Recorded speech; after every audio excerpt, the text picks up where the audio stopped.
Welcome back to Embracing New Life, the podcast that seeks to have conversations at the intersection of faith and mental health. And we are excited to be with you in 2025, and we have been on a bit of a hiatus. We just didn't have enough material to keep releasing stuff, but we have been able to stockpile several different conversations that Dr. Green and myself have had, as well as conversations with the clinical staff at New Life Resources. And in each of those episodes where we sit down with the staff, we sit down and we talk through who they are and how they got into the profession of counseling and kind of what drives them. And then also a particular topic that they are passionate about and interested in and work with individuals around. And so we are excited in the months ahead to release those episodes to you. But in this first episode back in 2025, it is the first of a 4-part series based around shame and guilt from within a Christian perspective. This is a talk that Dr. Dan Green gave at his local church not too long ago, and we're releasing it here on the podcast for your enjoyment. Thanks once again for joining us, and with no further ado, here is Dr. Dan Green in the first of a 4-part series titled Shame and Guilt in a Christian Perspective.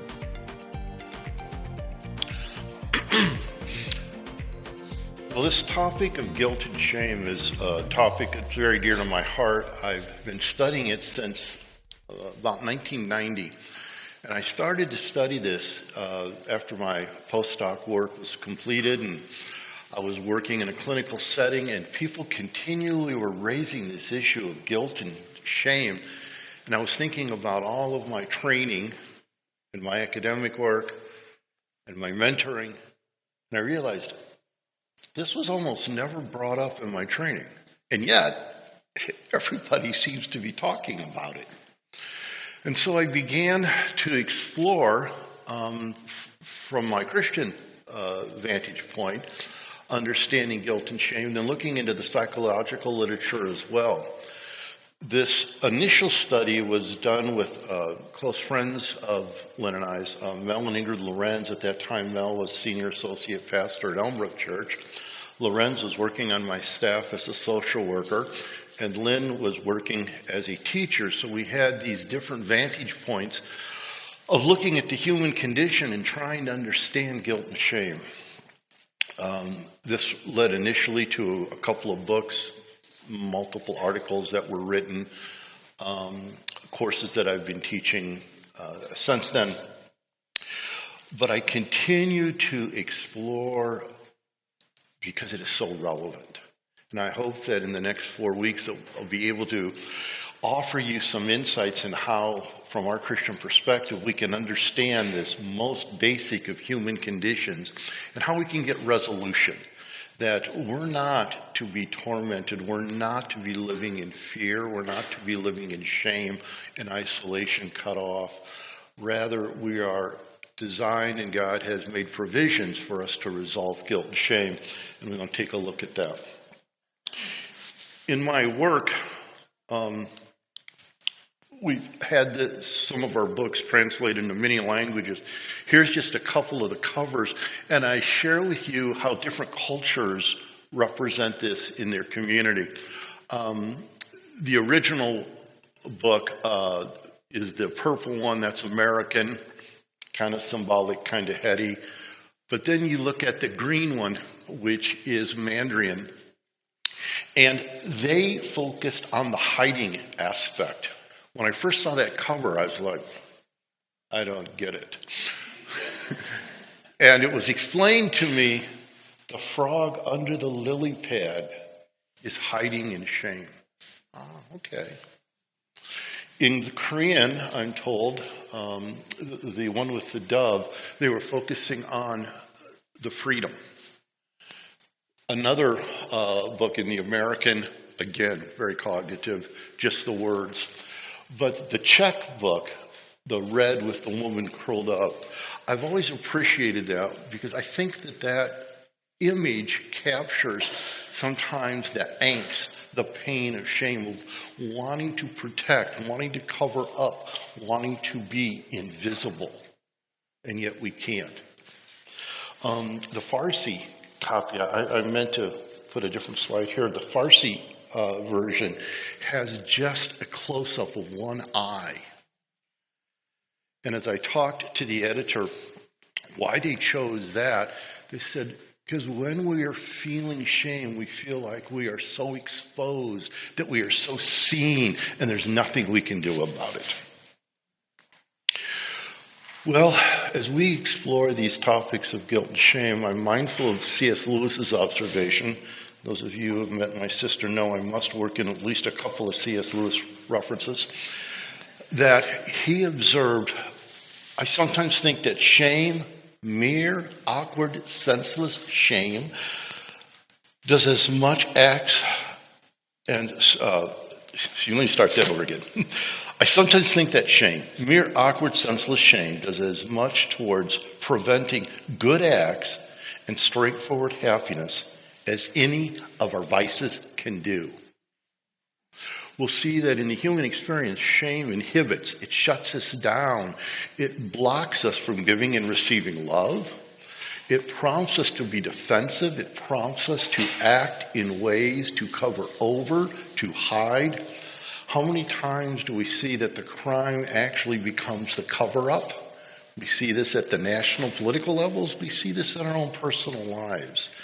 Shame does as much to prevent goodness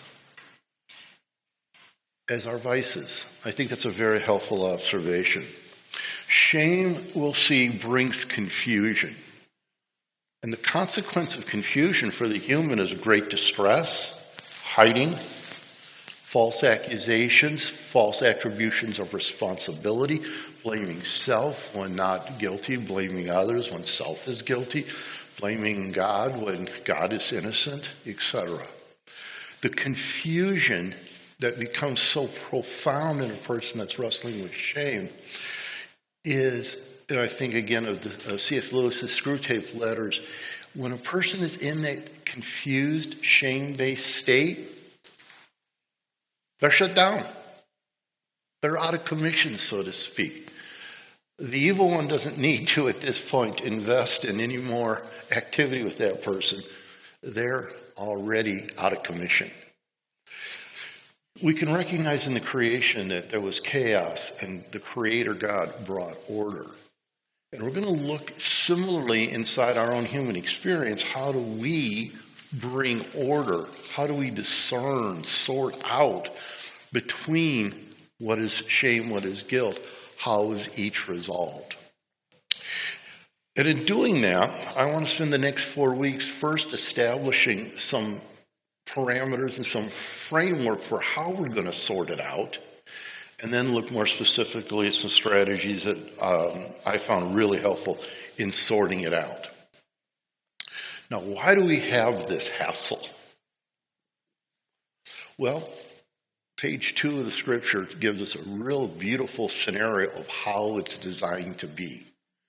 And as you're fully familiar, in the end of Genesis 2, the man and his wife were naked and they felt no shame. That sounds really attractive to me. Now, naked is not just that they had no clothes on, that would be enough challenge. But naked meaning no secrets, nothing to hide, no hidden motives, no stories I hope nobody finds out about. There was just a sense of safety and openness. And then you know what happens in that story. Quite quickly, turn the page, we see that they transgressed, they went out of bounds, they did what they were told not to do. And very quickly we identify that they felt shame. Now, they're not talking at this point about guilt. They're just feeling the shame at that moment. And what did they do? They hid. They covered themselves. God came looking for them. We see cognitive distortions at this point. They're saying things like to each other, I can imagine, let's hide behind this bush because the creator of the universe will never think to look here for us. And they're distorted in their thinking already. That's what shame does. It distorts our processing. So this emotion is very strong. God outlines that there are consequences to the wrongdoing, the guilt that they have now brought into their reality. But he also identifies that he's going to provide a mechanism for resolution of that guilt. Second, he provides a mechanism for the resolution of the shame. And we'll be taking a look at that over the next 4 weeks.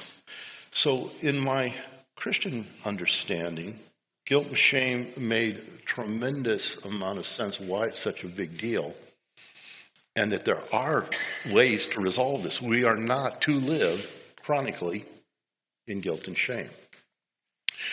In the culture that we live in, we have much confusion about that. Again, we'll be trying to sort that out and get greater clarity as we go on. But I want us to begin our exploration by looking at one man's experience. It's a rather extreme story. It's a story, I'm sure you're familiar with, the story of Job.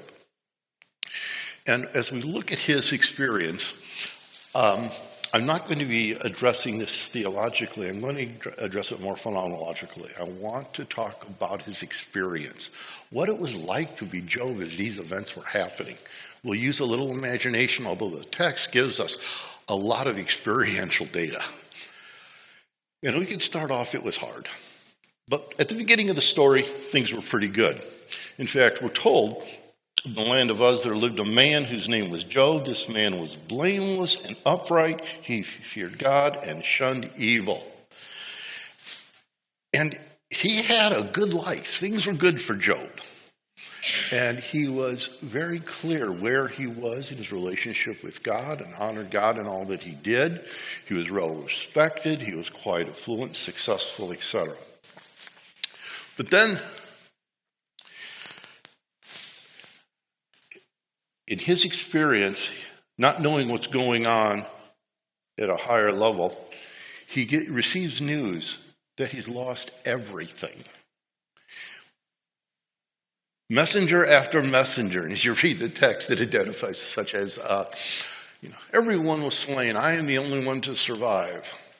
Man, if you hear that once, how overwhelming that would be. Well, think about hearing it several times. And then you see somebody approaching you on the 4th time. It's like, I can only imagine. I can't handle anymore. So we see that he is experiencing such great loss. And now, as the story continues, he even lost his physical well-being.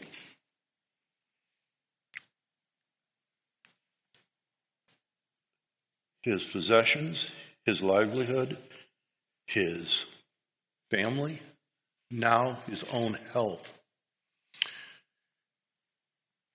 Job 121 reads that this Job got up and tore his robe and shaved his head. Then he fell to the ground in worship and said, naked I came from my mother's womb, and naked I will depart. The Lord gave and the Lord has taken away.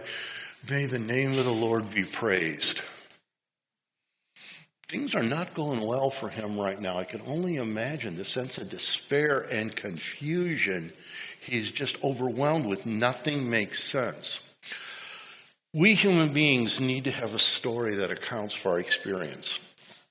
I'll share with my students that as you're learning people's stories, we'll find that the story doesn't have to be accurate or realistic. It only has to work in the moment. We come up with all kinds of crazy stories about why things are happening to us and what causes what, etc. Well, here we see Job striving to stay with what he knows is true. I'm going to call that connecting with the truth. He's striving to stay with what he knows is true, but he has to live with a great deal of tension of, I don't know what's going on. This does not make sense. Well, how did his supportive wife help? Well, the little bit that we're given, not so much. Do you still retain your dignity? Curse God and die. That'd be hard to hear from your wife. I never have. Job's response, how is he coping with this tension?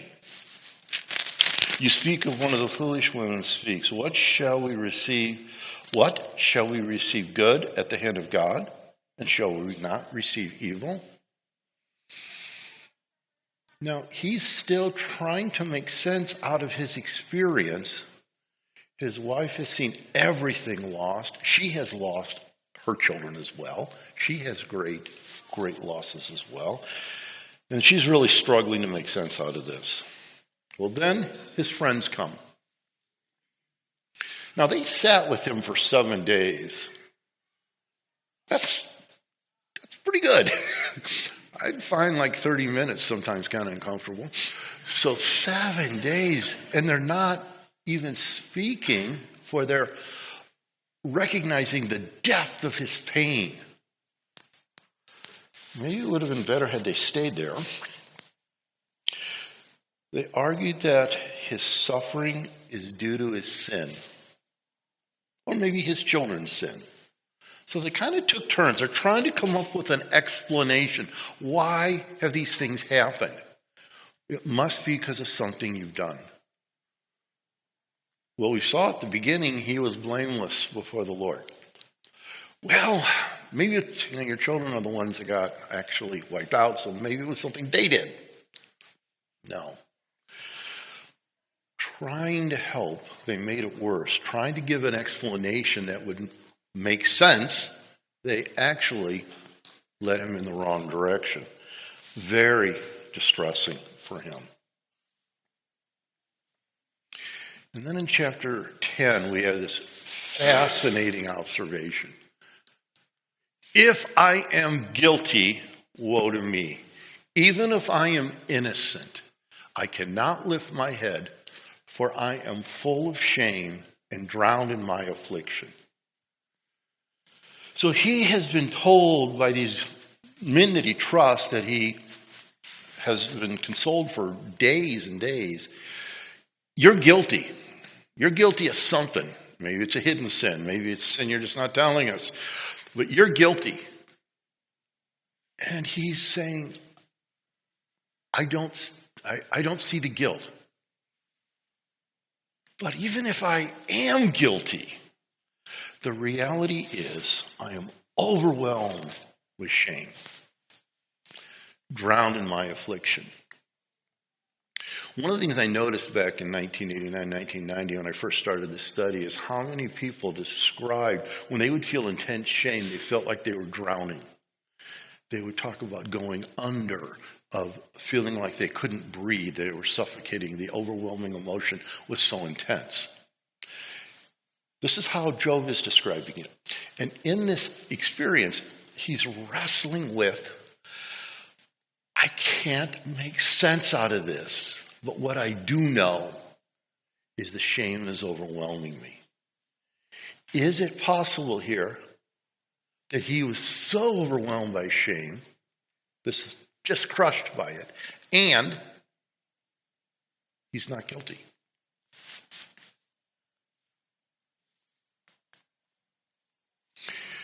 We see him for chapters struggling, looking in dialogue.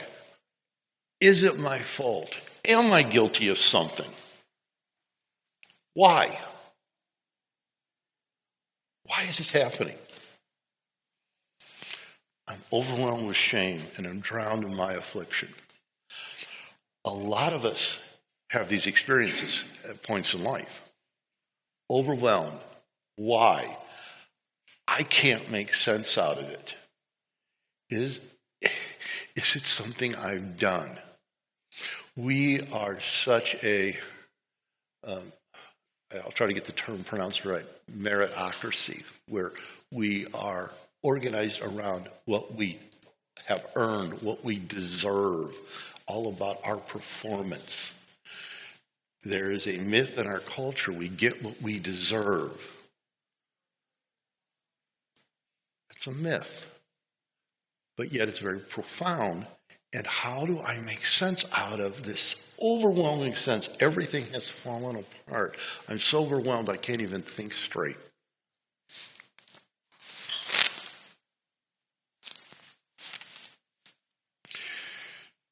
As the book continues, he starts to respond to his accusers. And one of his responses, I know that my Redeemer lives and that in the end he will stand upon the earth. So remember, we've talked about chaos. And shame brings such chaos to us. And he's starting to resolve the chaos here by connecting with the truth. Now, he doesn't understand what's going on, but what does he understand? And that's where he's going to go. I know that my Redeemer lives, and in the end, he will stand upon the earth. It's a long list of what I don't know. I'm going to attend to what I do know. And then he has a young man come to him and offer some perspectives. And amongst these perspectives, God's wisdom, power, and justice as something that is a factor of God, not something that I regulate. And I think that's a very important reality that we're going to be looking at. In our human experience, many things happen that impact me, like the weather. But they're not about me. I must find a way to cope with them, but I do not cause them, and I cannot control them. I think right now the overwhelming experience of being in the LA community with the fires. Yes, this has impacted me. I can't control this, but I have to find a way to cope with it. And I think that's one of the things that we're looking at when we look at the reality of God is God, and I'm not. God is God. I learn who he is by what has been revealed to me, how he has described himself to me. And then I have to find a way to live well in light of who he is and what I'm experiencing. The message that's going to be coming through here in the last part of the book is that God's ways are beyond our ways. And that there are things that we're not going to understand. This is something Job has experienced all the way through the story. I don't get it. Why? It's not. I don't deserve this. And that's so true. So often there's much we encounter that we don't deserve. Like, my wife says she loves me. You know, I appreciate it, but that's really her issue. I'm thankful for it. But that's her gift to me. God says, I love you. We love because he first loved first. And that's God's issue. That's God's character. That's God's gift to us. It's not about deserving. Shame and guilt confuse us often into thinking I'm controlling something that I can't control.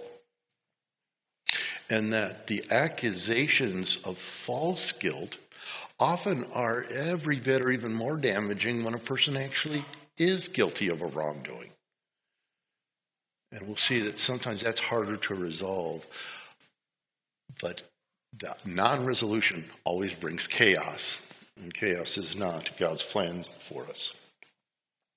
Well, as Job interacts with God, God challenges Job's understanding of creation, the natural world. Job does not receive a direct answer from God. Job's questions are not directly answered. And I had a man in my office recently share, I just don't think that's fair of God. And I asked him, is it loving of God? To which he was a bit puzzled. Is fair equal to loving? Well, we would see that subsequent to the fall, fair could have been, this didn't go well, let's scrap the whole thing and start over. Or the Noah story, this is just too much work. These people, I think I'll just sink their boat and start over. But loving seeks good beyond what we would think of as fair. Job's wrestling with that. God asked Job about the mysteries of creation. Where were you when I laid the foundation of the earth? Tell me if you have understanding. And I'm thinking from the experiential perspective, one of the things that's happening there is Job is confronting the many things he doesn't understand. I don't understand what's happening to me personally, but it's bigger than that. And the reality of how we all operate out of a faith. But there's so many things that we just don't understand and are not going to be able to understand. Job responds to God with humility, acknowledging his inability to comprehend God's ways. And as I was writing this slide, I had a memory of my daughter with my granddaughter, who I remember at one point my daughter just looked at her and said, "Just trust me." I thought, yeah, I probably said that to my daughter thousands of times. And that, in essence, is what the Heavenly Father, the Creator, is, I believe, saying here. There are things you just can't understand, but you can trust me.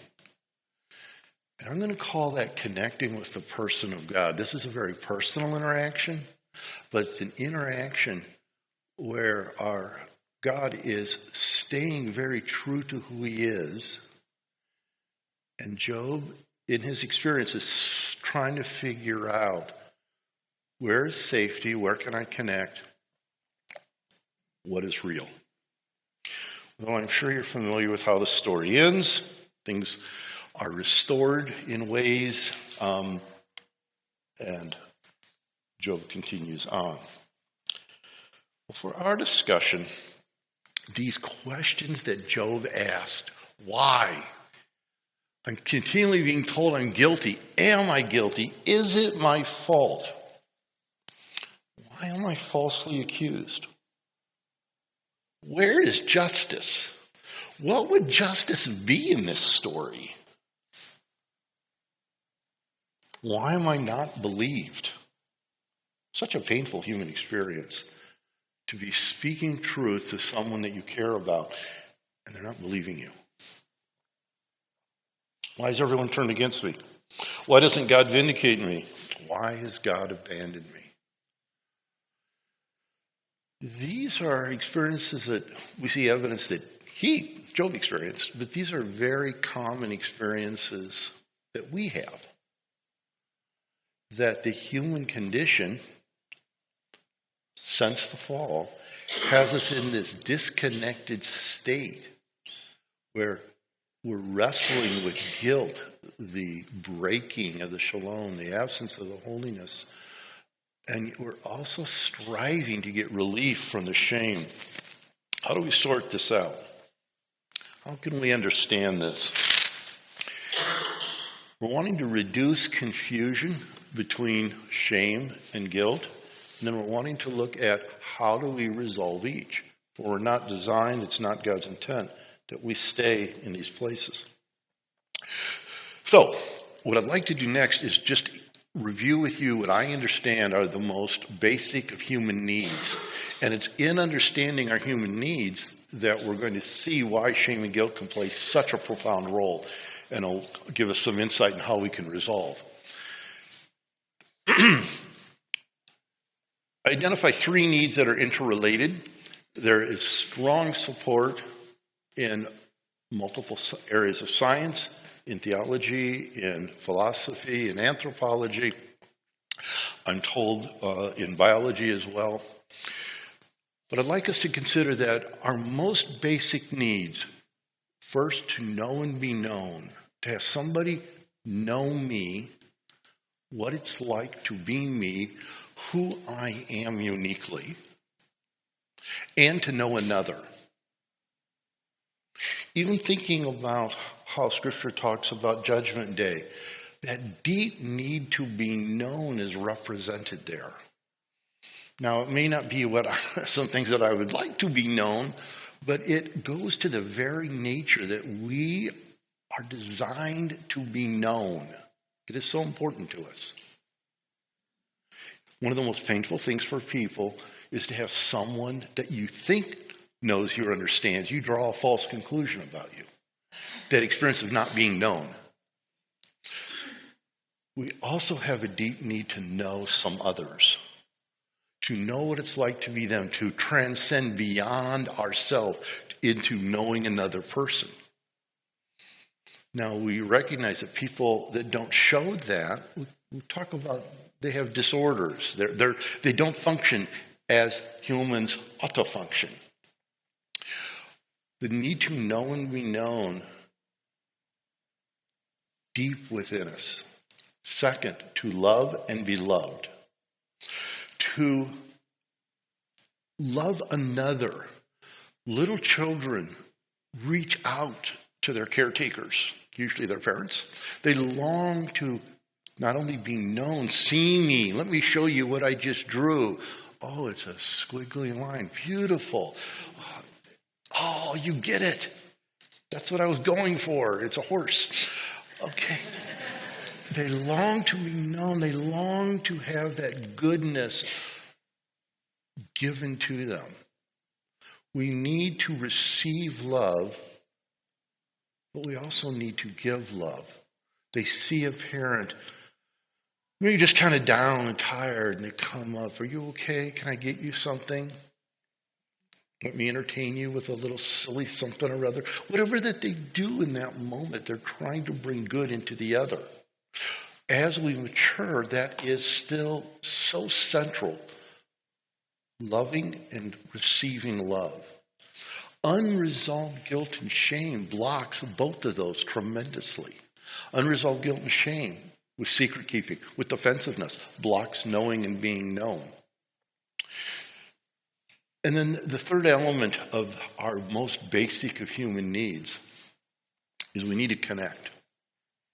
And I will share with you that my understanding is before the fall, this incredible connection that God had created facilitated no shame. There was no guilt. There was nothing between them. God was still God. He wasn't human. We were the created.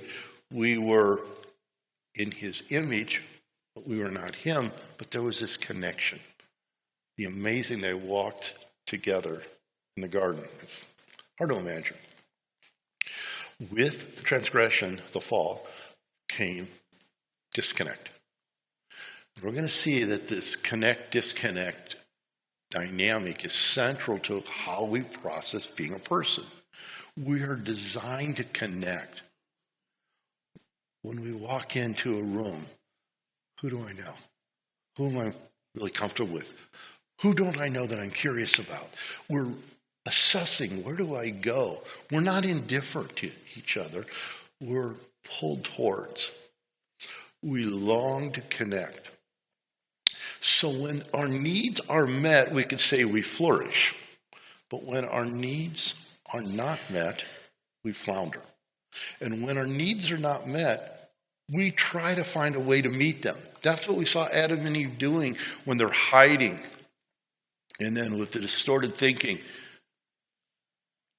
Adam has the chutzpah to blame God and blame the woman. Kind of like, you two guys blew it and, made my life a little harder. It's your fault. We see blaming right away, trying to meet that need to be understood and to be connected and to be loved and thought of as good in this distorted way. Our need for connection is always present. We never get a break from it. We're always seeking to connect. And the real challenge here is that we have to be vulnerable to connect. We have to let our guard down. When Adam is blaming God and Eve, he's in a castle with the drawbridge up, and the archers are on the walkway shooting out arrows. In order to connect, we're going to need to be vulnerable. And vulnerability includes our emotions. Now, I'd like to take just a couple of minutes and describe my understanding of the relationship with thoughts and feelings. And as I shared today, is a lot of setup for the next 3 weeks. But when we think about our emotions, like to discern and separate them from our thoughts. So if you think about our thoughts or our cognitions, they're symbolic. They are reason, judgment, beliefs, problem solving, decision making. That this way of processing facilitates us to direct ourselves. Our emotions, on the other hand, are physical reactions and subjective feelings. If I ask you, please describe happy, like, well, it's kind of like feeling good. Please describe feeling good. Well, it's kind of like happy. That words don't describe our emotional experience, and yet they're part of our created being. They are signals that draw our attention to something in contrast to everything else.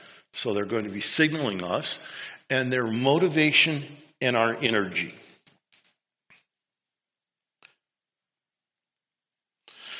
The question has often been raised, which one can I trust?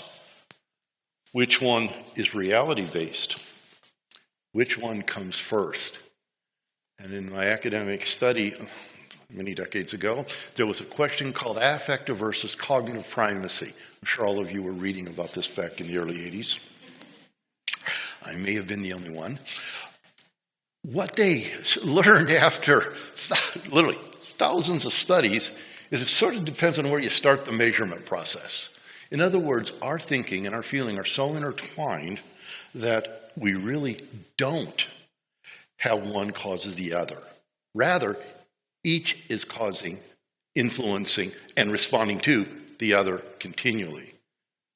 And so when we ask which one is more important, the answer would be yes. So when we think about the function of emotions, they identify changes either internal or externally, signal us to something that's going on. And then they focus our attention on what's relevant for us to adapt. So let's imagine for the moment someone, and I ask you not to do this, brings in a snake and puts it on the floor. Okay, for me, I lost you guys now. The only thing I'm aware of is there is a snake on the floor. And it's going to focus all my attention there, and it's going to increase my energy quite a bit because it's going to prompt me to figure out what do I need to do to get safety. So now I've got more energy, and I'm going to be looking at how do I deal with this snake on the floor. And then when I do whatever I need to do to deal with that, like realize, oh, it's a plastic toy, the fear is over. The emotion has served its purpose. It's released, and I'm ready for the next prank somebody pulls on me. The function of emotion is to focus us, energize us, direct us to adapt to what we need to, make the adaptation, that emotion's over, on to the next thing. Now, some of our emotions increase energy, like anger. Many times people will get angry, or you'll see the players this afternoon at about 3:20. They'll be jumping on each other, and they'll be banging on each other, and they'll be screaming at each other. And they're trying to get that anger energy up so they can be at their sharpest. Other emotions decrease our energy, like sadness. It's like, oh, somebody took the batteries out. When we're sad, it slows us way down. The emotion of sadness signals, I've lost something. I need to release my attachments to what I've lost. I need to let go of what's gone. And that's why anger can be real attractive when I'm sad, because I want some anger back. I'll get angry at something, and now I feel like I've got some zest in life again. But then the sadness comes back because I haven't let go of what I need to let go of yet and reorganize my life. So emotions function to facilitate us adapting to an ever-changing reality. And I'm going to describe and talk about base emotions. And I think these slides will be available with the talk later. But I'd like to think about pleasant and unpleasant. Many times people will use positive and negative. Well, unpleasant emotions are really helpful in a fallen world. We need anger to identify when something's wrong. We need sadness to address how do I cope with great losses I've had. So even though they're very unpleasant, and I don't like experiencing them, they are beneficial to us in our adaptation. Now, In my field, there's a process often referred to now as the wise mind. And I think this goes back to our original design, that we function best when we are operating out of an area where our thoughts and our feelings are both impacting us. We're benefiting from both. That if we're only in our thoughts or we're only in our feelings, we are very likely to have difficulty adapting. We might be able to control something, but that's not adapting per se. And this goes to a theory that I've developed, very minimal theory. But as I think about the original design, God, out of chaos, brought his created nature and it brought unity, connection. And what sin has done is ripped apart that which was designed to be together. So, God and his created people, they got ripped apart. Man and woman, human and environment. I suspect it's also very accurate that inside us, our thinking, our feeling process got ripped apart. And we're striving to bring them back together. And we'll see that shame and guilt rip them apart continually. So I suspect Adam and Eve didn't use phrases like, well, I'm thinking about this, but my feelings are kind of taking me over here. I think they were probably just much more living and processing in the moment. And that is how I believe we're designed to be. So made in God's image, we have the capacity for the thought. We have the capacity for the emotion. But I believe we're designed to have these functioning congruent together.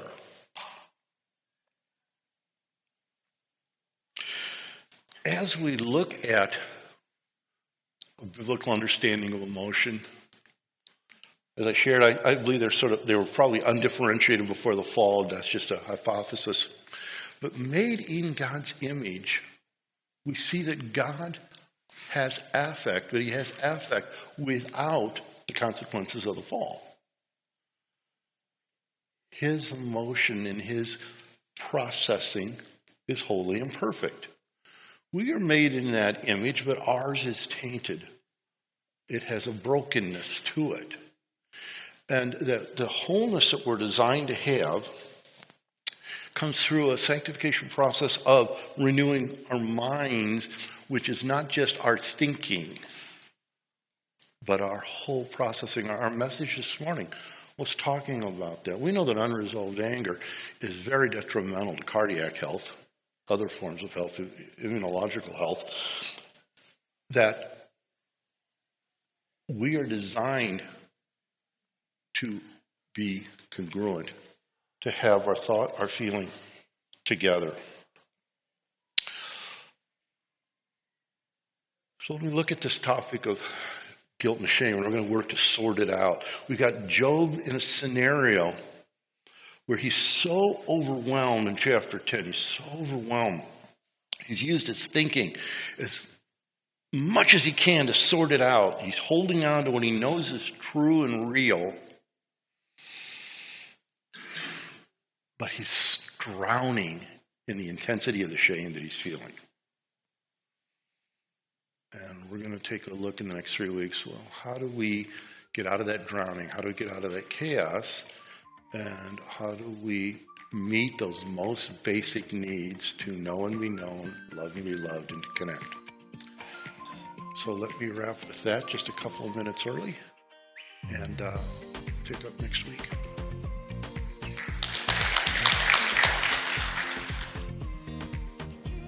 Join us next week as we dive into part 2 of Shame and Guilt in a Christian Perspective with Dr. Dan Green. Embracing New Life is a production of New Life Resources, a Christian counseling clinic in southeast Wisconsin, whose aim and goal since 1976 has been to provide high-quality professional counseling, psychological, and consulting services from within a Christian framework.